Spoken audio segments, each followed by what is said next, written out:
Alright, so I saw Wonder Woman 84 and I have some thoughts about it. So before we start, I just want to say two things quite quickly.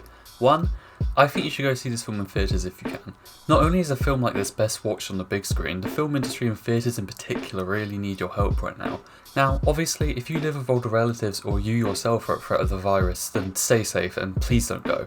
Please don't put yourself in danger of potentially dying because a multi-billion-dollar industry is suffering right now. Lives will always cost more than money. Two, this is just my opinion. We all have one and that's great. Someone can like this film and someone else won't like it. Whatever your view of it is fine. Opinions are great and we should try and strive for a respectful way of talking about films without getting angry and insulting each other. My opinion is my opinion. Watch the film and collect your own thoughts about it. Everyone's different and that's something we should celebrate. So, with all that out of the way, let's get into what I actually thought about the movie. I thought it was a lot of fun, and I'm going to break down what I liked and didn't like about Wonder Woman 1984. My favourite aspect of the film is definitely its tone and general presentation. It's just so silly and ridiculous and it fully embraces it.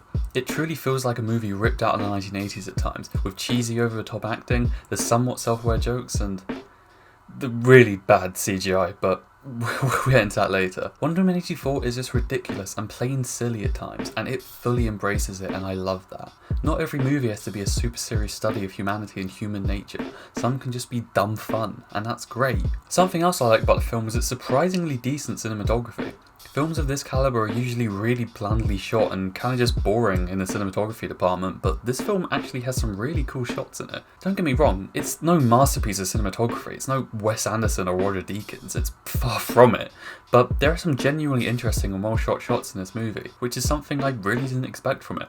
Also, on top of that, the plot is kinda all over the place. Now, you could see this as a bad thing and see it as poor writing and storytelling, but I see it as an attempt to make the film more interesting and unpredictable. There are some genuinely surprising moments in this film that actually surprise me, another thing a lot of big blockbusters like this don't have. It's also worth mentioning the film's pretty great pacing. Despite being someone that absolutely hates long movies, I really didn't feel the 150-minute runtime whatsoever.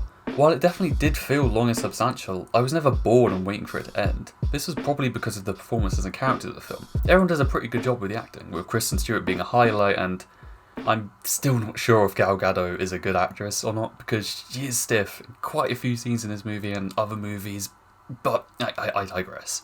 The villains are also fairly decent. Nothing amazing, but enough to get you invested in their backstories and motives. Barbara more so than Maxwell Lord, who kinda just comes off as an evil businessman at times, who's evil for the sake of being evil. Both villain motives are a bit rushed and underwritten, but this movie has a lot to get through, and I was still invested in their characters, so it wasn't that bad. However, despite all this praise, I did have some major problems with the movie. My biggest issue is the CGI. There is so much obvious green screen in this movie, which does help its 80s nostalgia vibe it's going for, but it also makes the film feel really, really fake and plasticky at times. How on earth is a film that was delayed 4 times and has a budget of $200 million look this bad in the visual department? There's not really an excuse here, this is just bad and I don't know how they got away with it for a second time. Also, while the whole 1980s nostalgia tone of the film does make it a lot of fun to watch, it also uses all the bad 1980s tropes of movies as well. Stiff acting, a forced message that doesn't work, a very vague MacGuffin that's never fully explained to the audience, rushed character arcs. The 1980s energy the film carries with it does actually end up hurting the finished project quite a bit at times. I don't know whether this was just my theatre or my ears just being bad, but it was sometimes a bit hard to hear what characters were saying. I could make it out most of the time, so it wasn't that bad, but it was a bit challenging at times. But it's probably just my theatre, so don't worry about it. And those are my opinions. I think it's pretty fun, just nothing amazing. Keep in mind, this is my opinion. You can see this film and think it's a completely different thing than I did, and that's great. More power to you.